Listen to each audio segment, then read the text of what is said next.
در ناحیه میر سید علی حمدانی در یارمارکه جوهر کوری خالی و وظیفه‌های آزاد که ماه یول برگزار گردید نظر به یارمارکه پیشینه شماره جوهر کوری خالی و اشتراکچیان بسیارتر به قید گرفته شدند. این چرابینی با مقصد تامین ساکنان بیشغل و تامین آنها به جای کار معین از جانب شعبه اگنتی مهنت و شغل اهالی در ناحیه میر سید علی حمدانی امسال مراتب هفتم برگزار می‌گردد.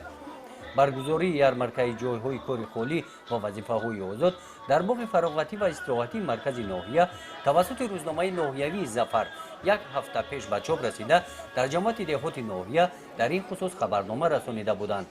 شهریار تقی مراد کارجوینده می باشد. صبح بر وقت به این یارمارکه آمد. او سال 2016 دانشگاه دولتی طبی تاجیکستان را ختم نموده است. در اشتراک در این یارمارکه شهریار جای کاری مناسب برای خود پیدا کرد. در یارمارکه جایهای کاری خالی و وظیفه‌های آزاد از دیگر تشکیلات مؤسسه‌ها کارخانه‌های خرد نو تأسیس جایهای کاری خالی و وظیفه‌های آزاد برای کارجویندگان پیشنهاد گردیدند. در یارمارکه امروزه از طرف 9 تشکیلات مؤسسه‌های حدود ناحیه بیشتر از 80 جایهای کاری خالی به یارمارکه امروزه پیشنهاد گردید.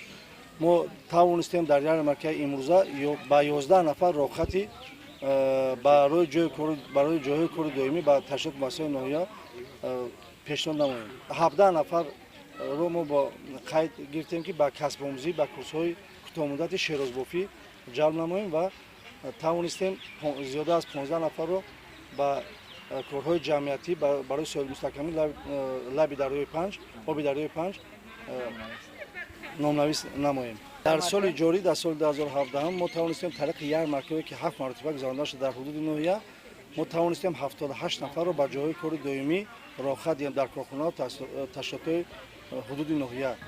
در این سال برای جلب نمودن ساکنان به جای کار شعبه اگنتی مهنت و شغل اهالی در ناحیه میر سید علی حمدانی بخش خصوصی صاحبکاری خرد و میانه به خصوص صاحبکاران استحصالی را همه جانبه دستگیری نمود.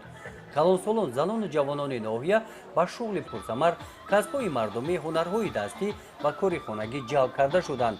از جانب شعبه اگنتی مهنت و شغل اهالی در ناحیه کورس‌های آموزش هنرهای قنادی، حراتی، دوزندگی گشوده شدند. این دختران و جوانان این کورس‌ها را ختم نموده صاحب هنر گردیدند. در این روز در چنین محیط ایدانه با آنها دیپلم‌هایشان را می‌سپارند.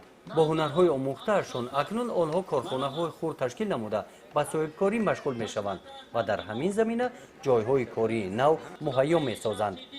گزارش خواجه نظریف خدای نظر ظهوروف از ناحیه میر سید علی حمدانی برای برنامه اطلاعاتی نوید.